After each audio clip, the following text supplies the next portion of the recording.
하나님께서 오늘 우리에게 주시는 말씀을 우리 함께 보도록 하겠습니다. 창세기 24장 1절에서 9절의 말씀입니다. 창세기 24장 1절에서 9절의 말씀, 제가 여러분들 앞에 봉독에 올리겠습니다. 아브라함이 나이가 많아 늙었고 여호와께서 그에게 범사의 복을 주셨더라. 아브라함이 자기 집 모든 소유를 맡은 늙은 종에게 이르되, 청하건대 내 허벅지 밑에 네 손을 넣으라. 내가 너에게 하늘의 하나님 땅의 하나님이신 여호와를 가리켜 맹세하게 하노니, 너는 내가 거주하는 이 지방 가나안 족속의 딸 중에서 내 아들을 위하여 아내를 택하지 말고 내 고향 내 족속에게로 가서 내 아들 이삭을 위하여 아내를 택하라. 종이 이르되, 여자가 나를 따라 이 땅으로 오려고 하지 아니하거든 내가 주인의 아들을 주인이 나오신 땅으로 인도하여 돌아가리이까.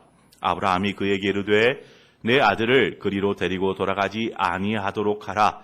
하늘의 하나님 여호와께서 나를 내 아버지의 집과 내 고향 땅에서 떠나게 하시고 내게 말씀하시며 내게 맹세하여 이르시기를, 이 땅을 내 씨에게 주리라 하셨으니, 그가 그 사자를 너보다 앞서 보내실지라. 내가 거기서 내 아들을 위하여 아내를 택할지니라. 만일 여자가 너를 따라오려고 하지 아니하면 나의 이 맹세가 너와 상관이 없나니 오직 내 아들을 데리고 그리로 가지 말지니라. 그 종이 그의 주인 아브라함의 허벅지 아래에 손을 넣고 이 일에 대하여 그에게 맹세하였더라. 아멘. 하나님의 평강이 여러분의 삶에 풍성하시기를 바랍니다. 오늘도 예배를 통하여서 우리의 영혼이 회복되고 예수 그리스도 안에서 다시 한번 믿음에 결단하게 되는 귀한 축복의 시간이 되시기를 바랍니다. 제가 TV를 보다가 한 청소년 아이가 상담하는 프로그램이었어요. 이것을 본 적이 있습니다. 이 청소년 아이가 어떠한 고민을 가지고 상담에 임했냐면, 부모가 자신에게 종교 생활을 강요하는 것이었습니다. 어렸을 때는 부모의 말에 순종을 하잖아요. 아이 때에는. 그런데 이 아이가 성장하고 이제 청소년이 되다 보니까 자기 의사를 표현하게 되더라는 것이죠. 자기 의사를 표현할 때가 되니까 지금 자신이 하고 있는 그 종교 생활에 대하여서 거부 의사를 지금 부모에게 드러낸 것입니다. 자신에게는 믿음이 없는데 습관적인 종교 생활을 계속 한다라는 것이 자신이 생각하기에는 낭비라고 여겼습니다. 이것은 시간을 낭비하는 거야, 이렇게 생각한 것이죠. 그 시간에 다른 더 유익한 것들을 하는 게 더 좋지 않겠는가? 가고 싶지 않은데, 믿음이 없는데 부모님이 강요하니까 마지못해 나와서 앉아있는 그것이 너무 괴롭고 힘들더라는 것입니다. 그것보다는 그냥 공부를 하든지 아니면 다른 시간들을, 개인적인 시간을 갖든지 하는 것이 나에게 더 유익하겠다라는 생각을 이 청소년 아이가 하는 것입니다. 이러한 아이의 입장과는 달리 부모의 입장은 어떻습니까? 부모의 입장에서는 만약에 아이가 이것을 원해요. 아이가 원하는 대로 그냥 그렇게 해줬다가는 영영 신앙에서는 벗어나버린, 떠나버린 인생을 살지 않을까? 이것을 염려하는 것입니다. 그러다 보니까 부모된 입장에서 자식에게 좀 강압적으로 요구하는 것이죠. 그래도 가야지. 강압적으로 요구하게 되고, 그 요구에 자녀는 어떻게 반응해요? 계속 반항하는 자녀의 태도, 이것으로 인하여서 부모와 자녀 간에 충돌이 발생하는 것입니다. 이 충돌은 결국 부모와 자녀 간에 어떤 갈등의 골을 계속해서 깊게 만들어 버리는 것이죠. 이것을 가지고 이 청소년 아이가 이 프로그램에 나와서 자신의 고민을 털어놓는 것입니다. 믿음이 없는 자녀의 반응, 어떻게 보면 이 반응이 당연한 반응인지 모릅니다. 그렇죠? 믿음이 없다 보니까 교회에 나와서 앉아 있는데 그냥 딴 생각하고 있고 그냥 짜증과 불만과 내가 왜 여기 앉아 있지? 말씀은 들리지 않고 그냥 그렇게 앉아 있는 것이 괴로움의 시간인 것이죠. 만약에 여러분이 부모의 입장이라면 이러한 때에 어떻게 해야 할까요?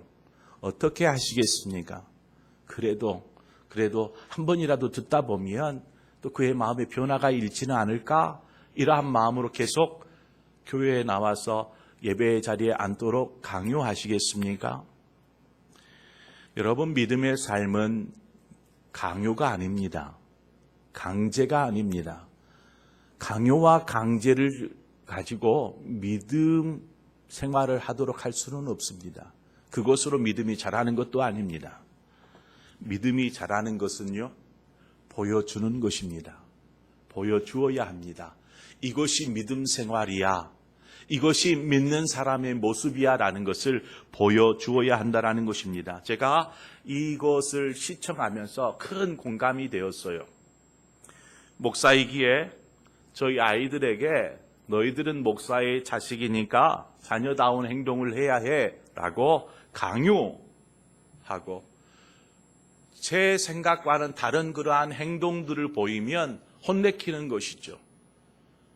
사람들이 보면 목사의 자식이 너희들에게 뭐라고 하겠니? 라고 혼내키는 것입니다. 아이들이 목사 아빠의 삶을 보고 나는 아빠처럼 그렇게 신앙생활 해야지 이러한 마음을 갖도록 내가 살고 있는가? 이 부분을 생각하게 되더라고요. 그러면서 스스로 반성했습니다. 내가 이것을 아이들에게 강요하고 강제하는 것이 아니라 예수 믿는 삶이 얼마나 복된 삶인지 이것을 아이들에게 보여준다라면, 자연스럽게 흘러가도록 했다라면 아이들이 나도 저렇게 믿음 생활을 해야지, 나도 주님 만나야지라는 생각을 하지 않겠냐라는 것입니다. 하나님께서 오늘 아브라함의 삶을 통해서 하나님께서 그의 삶을 어떻게 이끌고 계시는지, 또 아브라함은 하나님의 삶에 어떻게 이끌림을 받고 그 삶을 자식에게 어떻게 보여주고 있는지 오늘 우리가 그것을 좀 살펴보려고 합니다. 1절 말씀에 아브라함이 나이가 많아 늙었고 여호와께서 그에게 범사에 복을 주셨더라 이렇게 말씀합니다. 하나님께서 먼저 우리 뒷부분부터 살펴보죠. 하나님께서 아브라함에 사는 동안 범사에 복을 주셨습니다. 복. 참 부럽죠. 하나님 우리의 삶에도 하나님의 복이 있기를 원해요. 또한 바라기는 우리 이 시간 예배하는 여러분 모두의 삶에 하나님께서 범사에 복 주시기를 바랍니다. 이 구절을 묵상하면서 떠올려진 구절이 있었어요. 요한 3서 1장 2절의 말씀이죠. 사랑하는 자여, 내 영혼이 잘됨 같이 내가 범사에 잘되고 강건하기를 내가 간구하노라. 범사가 잘되는 것은요, 영혼이 잘되는 것과 연결되어져 있습니다. 직결되어 있어요. 여러분, 병자가 화려한 그러한 멋진 또 값비싼 브랜드의 옷을 입고 있으면 그 사람은 기쁠까요? 즐거울까요? 병자가 이러한 겉으로는 막 부귀영화를 누려도 그 안에 영혼이 병들어 있으면 아무런 의미가 없는 것입니다. 아픈 사람이 멋들어진 옷을 입어봐야 무슨 소용이 있겠어요? 아브라함이 범사에 하나님이 주시는 복을 받았다라고 말하는 것은 그의 영혼이 지금 하나님과 아름다운 소통을 이루고 있다라고 바꿔 말할 수 있는 것입니다. 바라기는 여러분이 주 안에서 평안하시기를 축원합니다. 혹 평안을 잃어버리고 삶의 염려와 근심, 뭔지 모를 우울감, 그러한 것에 막 쌓여 있다라면, 그것에 지쳐 있다라면 오늘 이 시간 하나님께서 여러분의 영혼 가운데 찾아오셔서 여러분의 영혼 가운데 평안을 회복해 주시기를 축원드립니다. 그래서 우리의 입술에 이 평안의 고백이 찬송이 되기를 바라요. 어떻게 찬송해야 될까요? 내 영혼 평안해, 내 영혼 평안해. 이 고백이 여러분의 영혼 가운데서 이렇게 고요하게 울려 퍼지기를 바라요. 자, 그러면 우리가 함께 이러한 고백을 하고 있는 범사에 하나님이 복 주시고 그의 영혼이 잘됐다라고 말하는 아브라함의 삶을 우리가 살펴보죠. 아브라함이 이러한 복을 받았어요. 아브라함이 잘해서 그래요. 뭐 그러한 부분도 있을지 모르겠어요. 그런데 여러분 기억하세요. 이것은 아브라함이 범사의 복을 누릴 수 있었던 것은 이것은 하나님의 약속이었습니다. 하나님의 약속. 삶이 복이 되게 하는 것은 하나님의 약속이더라는 것입니다. 창세기 12장 2절 말씀에 이야기해요. 내가 너로 큰 민족을 이루고 내게 복을 줘 내 이름을 장대하게 하리니 너는 무엇이 될지라? 복이 될지라. 하나님께서 아브라함과 맺은 약속이에요. 너는 복이 될지라. 그리고 아브라함의 삶을 통해서 아브라함은 이 하나님이 약속하신 것을 누리며 삽니다. 그가 늙었을 때에 나이 많아 늙었어요. 그동안 하나님께서 그에게 범사에 잘되게 하셨어요. 복 주셨다라는 것입니다. 무슨 말입니까? 하나님께서 아브라함에게 복을 약속하셨고 또한 이 약속을 하나님께서 지금 성취하고 계신다. 약속을 지키시고 계신다라는 것을 우리는 발견하게 됩니다. 그런데 이 약속은요. 하나님과 아브라함과 맺은 약속이기도 하지만 이 약속은 아브라함 이후로의 모든 자손들에게 모든 백성들에게 이어진 하나님의 약속이더라는 것입니다. 창세기 17장 7절에 가보면 내가 내 언약을 나와 너, 즉 하나님과 아브라함을 말합니다. 나와 너 및 내 대대 후손 사이에 세워서 영원한 언약을 삼고 너와 내 후손의 하나님이 되리라 말씀하십니다. 그러니까 복이 되는 것은 하나님과 아브라함만의 약속이 아니고 그 약속은 누구와의 약속입니까? 믿음의 세대들. 아브라함이 믿음의 조상이 되었어요. 그리고 그 다음으로 이삭과 야곱과 요셉뿐만 아니라 있어질 믿음의 세대들에게 하신 약속이더라는 것입니다. 그 말은 곧 저와 여러분에게 하신 약속인 것입니다. 하나님은 여러분을 축복하기를 원하시고 약속하셨습니다. 이제 그 약속 누리시기를 바랍니다. 여러분의 범사에 하나님의 복을 누리십시오. 그런데 우리가 여기서 한 가지 기억해야 할 것이 있습니다. 이 약속이 하나님과 맺은 약속이 실효성이 있기 위해서는 그 약속이 우리의 삶의 범사 속에서 이루어지기 위해서는 한 가지 조건이 있어요. 아브라함과도 그 조건을 세웠어요. 그 조건이 무엇입니까?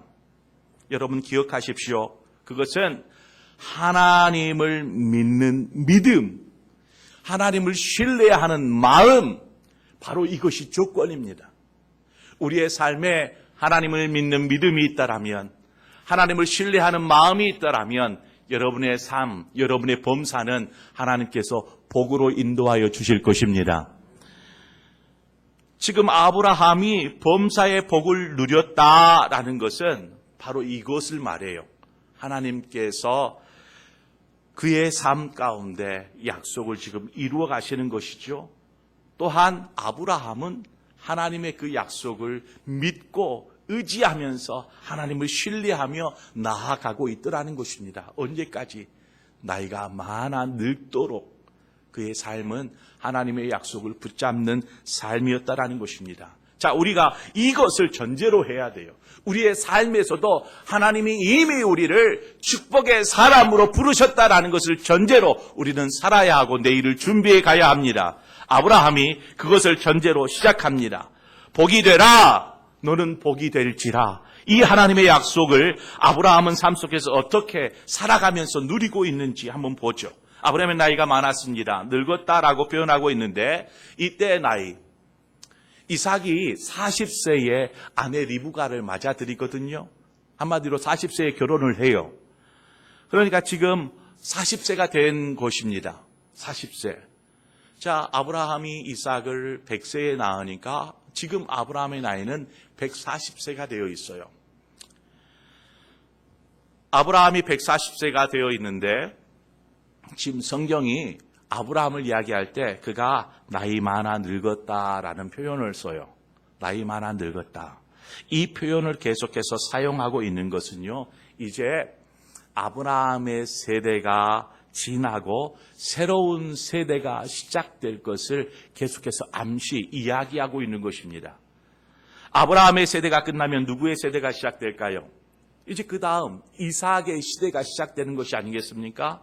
그래서 본장 24장, 그 다음 장인 25장을 가보면 이제 아브라함이 죽음을 맞이합니다. 그러니까 지금 아브라함이 나이 많아 늙었다라는 것은 다음을 준비하는 이삭의 세대를 준비하는 거예요. 아브라함이 어떻게 이 새로운 이삭의 시대를 준비하고 있는지, 어떻게 바톤을 이삭에게 넘겨주는지 우리가 이것에 주목해야 돼요. 여러분이 아브라함이라면 다음 세대에 자식에게 무엇을 유산으로 물려주겠어요? 무엇을 바톤으로 넘겨주시겠습니까? 바로 그거예요. 다음 세대에게 우리가 물려주어야 될 것은 바로 믿음의 유산이다라는 사실입니다. 우리는 믿음의 유산을 다음 세대에게 넘겨주어야 돼요. 자식에게 믿음의 유산을. 그런다고 그것을 강압적으로 강제해서 넘겨주라는 소리가 아니에요. 아브라함을 보세요. 어떻게 그것을 지혜롭게 아들에게 믿음의 유업을 물려주는지 오늘 거기에 초점을 좀 맞출 필요가 있습니다. 아브라함이 어떤 방법으로 믿음의 유산을 아들에게 전달하고 있는가? 이삭의 나이가 벌써 40이 되었어요. 아브라함의 집의 종 엘리에셀이죠. 엘리에셀을 아브라함이 부릅니다. 그리고 엘리에셀에게 한 가지 요청을 합니다. 무엇이냐면 네가 가서 아들 이삭을 위해서 며느리감을 좀 구해와라 라고 요청을 하죠. 그러한 아브라함의 요청에는요, 몇 가지 조건이 있었어요. 조건. 믿음으로 사는 삶이 무엇인지를 알 수 있는 이 조건을 통해서 우리는 아브라함이 어떠한 믿음의 삶을 살고 있는지를 알 수가 있어요. 자, 우리 함께 그 조건을 살펴보죠. 첫 번째 조건이 무엇이냐면 3절과 4절에 말씀하고 있는 내용이에요. 그냥 정리해보자면 이거예요. 너는 이 이삭의 며느리감을 구하되 가나안 족속의 땅에서 아내를 택하지 말라라고 말합니다. 가나안 족속의 땅에서. 그러면 어디에서 구해야 돼요? 너는 내 고향과 내 족속에게로 가서 아내를 선택하라. 이것이 아브라함이 종에게 엘리에셀에게 요구하는 요청입니다. 자, 아브라함의 고향은 갈대아 울이에요. 그런데 여기에서 말하는 고향 족속이라는 것은 하란을 이야기합니다. 왜냐하면 데라가 자식들을 다 데리고 갈대아 우리에서 이 하란으로 이주해 와서 이곳에서 정착하게 살았거든요. 그래서 지금 후에는 아브라함이 하나님의 부르심을 따라서 가나안 땅으로 옮겨가지 않습니까? 롯과 함께 그 다른 자손, 그 다른 친척들은 이미 하란 땅에서 계속해서 정착하고 있었다라는 것입니다. 그래서 지금 아브라함이 가나안 땅이 아니고 우리가 살던 하란 땅에 가가지고 그 땅에서 며느리감을 구해 오라라고 이야기하는 것입니다. 자기의 족속들에게서 며느리감을 구해라. 여기에서는 무슨 의미가 담겨 있냐면 아브라함이 자신의 믿음의 혈통을 유지하고 이어가고 싶은 그러한 마음이 있음을 우리는 발견하게 됩니다. 아무에게나 자식을 줄 수 없어. 아무나 며느리로 맞아들일 수 없어. 믿음의 혈통을 유지해야 돼라는 그러한 의지가 드러나는 부분입니다. 여러분 한번 생각해 보세요. 아브라함이 그곳에 하란 땅에 지금 자신의 족속들이 있어요. 이 족속들이 전부 다 하나님을 잘 섬기는 그런 믿음의 족속이었는지는 성경에 나오지는 않습니다. 우리는 그것을 명확하게 알 수 없어요. 하지만 우리가 유추해 볼 수 있는 것은 창세기 31장 53절에 나오는 라반의 고백에서 찾아보는데, 하란 땅에 지금 살고 있는 외삼촌 라반입니다. 아브라함의 하나님, 나홀의 하나님, 그들의 조상의 하나님은 우리 사이에 판단하옵소서라고 이야기하는 대목에서 이 라반이 자기 아버지 나홀을 이야기한 나홀의 하나님이라고 얘기합니다. 나홀의 하나님. 그 말은 곧 라반이 하나님을 고백한다라는 것은 하나님을 잘 섬기고 있는 그러한 것인지는 잘 모르지만 하나님에 대한 기본적인 지식은 가지고 있는 족속들이었다라는 것을 우리는 알 수 있습니다. 생각해 볼 수 있는 것이죠.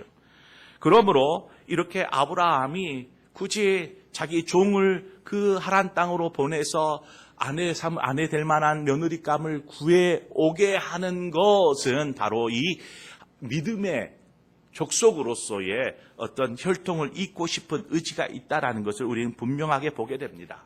자, 우리가 여기서 발견해야 될 것이 있어요.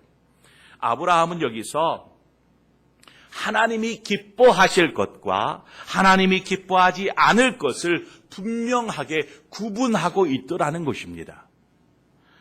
여러분 안에 이것을 구분할 수 있는, 하나님이 기뻐하실 것과 하나님 기뻐하지 않을 것을 구분할 수 있는 영적인 안목이 있기를 바랍니다. 가나안 땅의 여인들이 여러분 나쁜가요? 다 성질들이 고약하고 못됐는가요? 아니에요. 가나안 땅에 있는 여인들도 참 좋은 며느리감들 많을지 몰라요.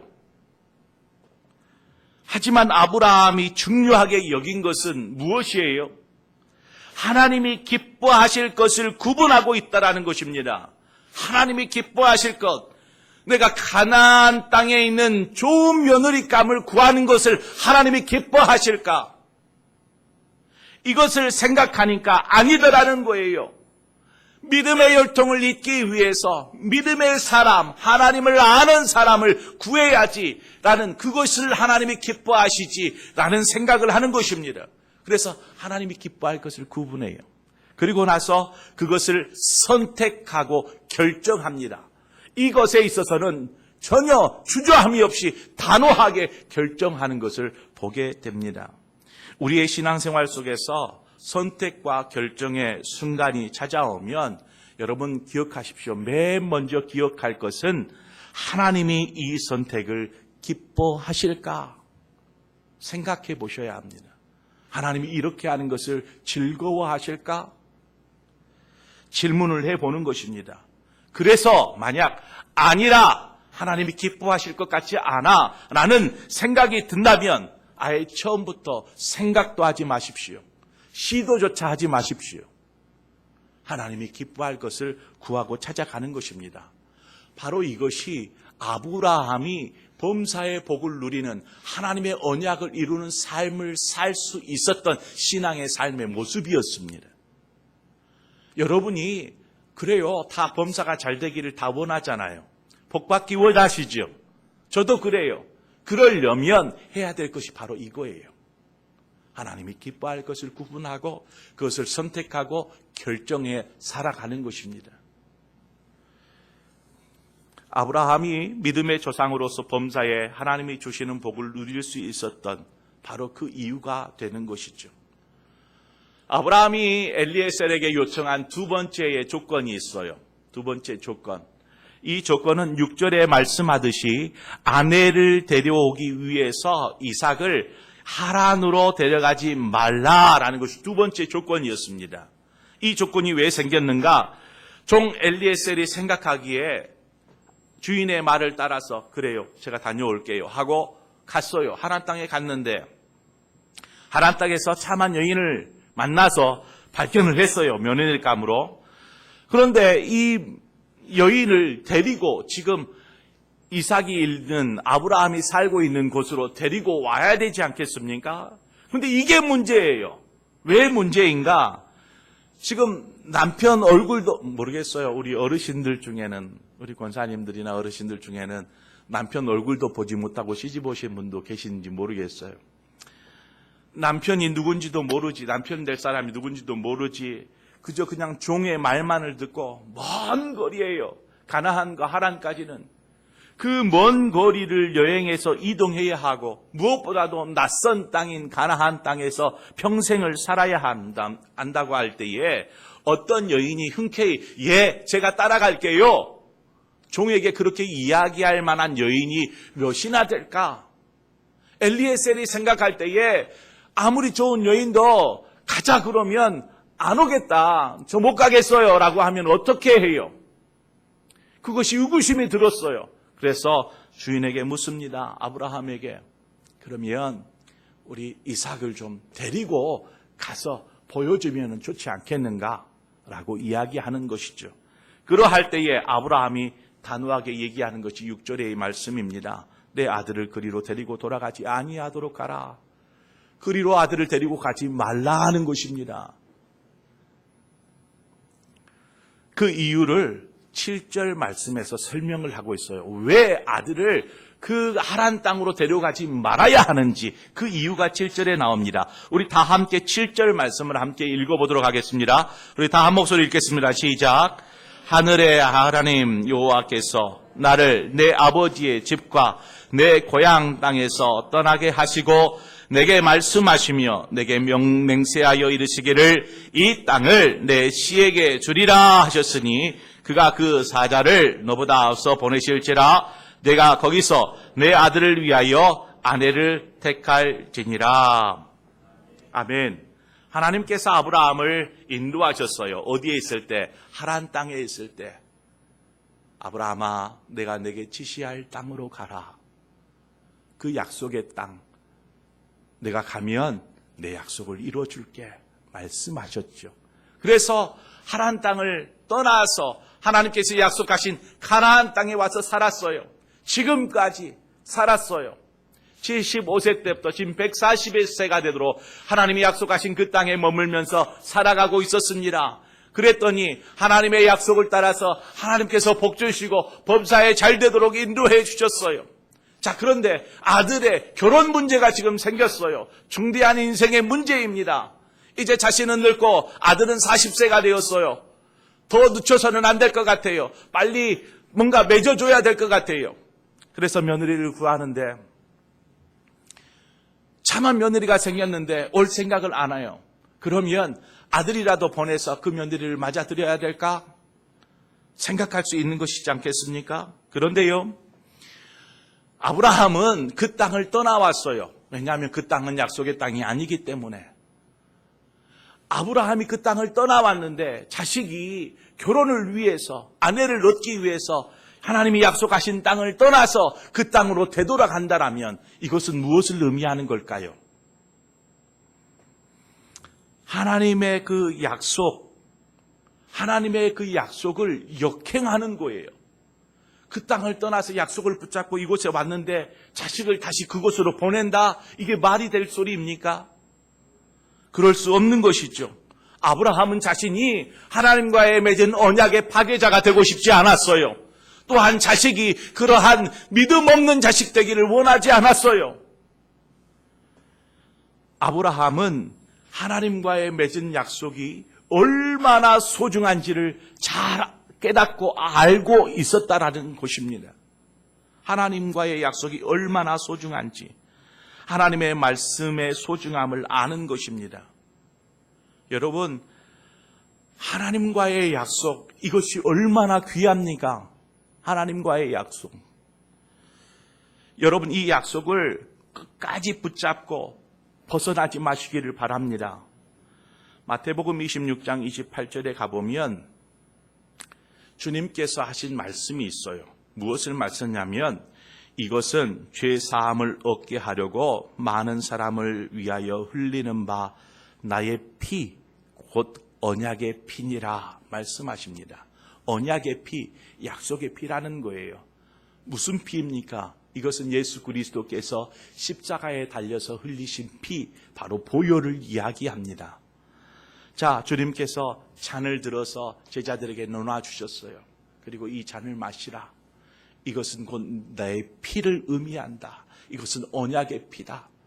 이렇게 말씀하시면서 잔을 나누셨죠. 여러분, 주님께서 십자가에서 흘리신 보혈을 언약의 피라 말씀하고 있습니다. 왜 주님이 흘리신 보혈이 언약의 피입니까? 예수 그리스도의 그 희생, 그 죽으심, 그 피가 우리를 죄에서 깨끗게 하여 주신 줄 믿습니다. 죄에서 깨끗게 할 뿐만 아니라 우리의 영혼을 구원하셨고 우리를 저 영원한 나라의 상속자로 하나님께서 부르신 것입니다. 이것이 예수 그리스도의 언약의 피에 있어요. 그러므로 주님의 보혈은 우리를 살리는 피요, 우리를 영생으로 인도하시는 피인 줄 믿습니다. 우리는 이것을 붙잡고 있는 거예요. 이 약속이 얼마나 소중해요.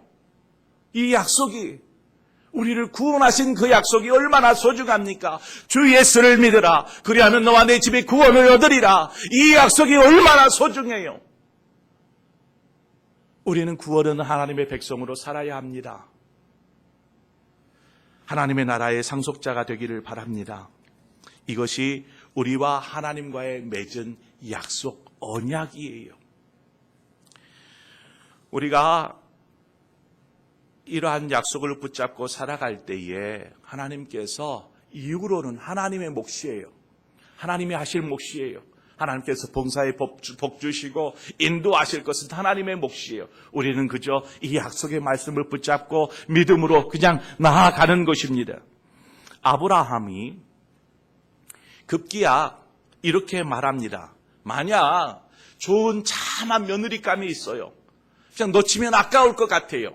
하지만 그가 오기를 거부하거든 그냥 놔두라는 것입니다. 아브라함 놔두래요. 자신도 많이 늙었어요. 아들도 빨리 결혼을 해야 될 때가 되었어요. 인간적인 염려가 있을 수 있어요. 어떻게 좋은 사람 있는데 그냥 아들 보내서 데리고 오게 할까 생각할 수도 있지 않겠어요? 하지만 아브라함은 단호했어요. 만약에 이곳으로, 약속의 땅인 하나님께서 약속하신 이곳으로 오기를 거부하거든 내비둬라 하는 것입니다. 내비둬라. 이후로는 하나님께서 책임지실 것이다라는 믿음이 아브라함에게 있었다라는 것이에요. 이것을 볼 때에 아브라함이 얼마나 하나님과의 약속을 신뢰하고 믿고 살아가는지를 우리는 분명히 알 수 있는 대목입니다. 아브라함에게는 믿음의 배짱이 있었어요. 믿음의 배짱. 여러분에게 바로 아브라함과 같은 믿음의 배짱이 좀 있기를 바랍니다. 하나님께서 선하게 행하실 것을 믿기에 아무리 좋은 며느리감일지라도 오기를 거부하거든 그냥 내비둬라. 내비둬라. 삶을 살아가면서 세상의 것들이 우리에게 너무나 좋아 보일지라도 하나님이 기뻐할 것이 아니다라고 생각되면 과감하게 그 거부해버리는 것입니다. 그거 없어도 하나님께서 우리의 삶에 범사에 복 주실 것을 믿기 때문입니다. 우리는 하나님을 붙잡고 살아가는 것이죠. 그것이 귀하고 소중한 것을 알고 살아가는 것입니다. 우리가 약속을 기억하며 이것을 이루기 위해서 우리의 삶이 하나님의 약속의 열매를 심는 삶이 되어야 합니다. 하나님의 약속의 열매 무엇인가요? 어떻게 그것을 심을 수 있어요? 어떻게 여러분 하나님의 약속을 우리의 삶에 심을 수 있어요? 저는 이것에 오늘 우리가 지금 다음 주부터 하게 될 이 캠페인에 그 의미를 좀 부여하고 싶어요. 말씀과 기도에 힘쓰라. 왜 말씀과 기도에 힘써야 돼요? 이것이 바로 하나님의 약속을 우리의 삶 가운데 심는 일이기 때문에 그렇습니다. 그럴 때 열매가 맺어져요. 어떠한 열매로요? 하나님께서 인도하셨습니다. 범사에 복이 되게 하는 하나님의 열매들이 맺어져요. 그래서 우리는 이 약속의 말씀을 심어야 돼요. 우리의 영혼 가운데 심어야 되고 우리의 가정에 심어야 합니다. 말씀과 기도로.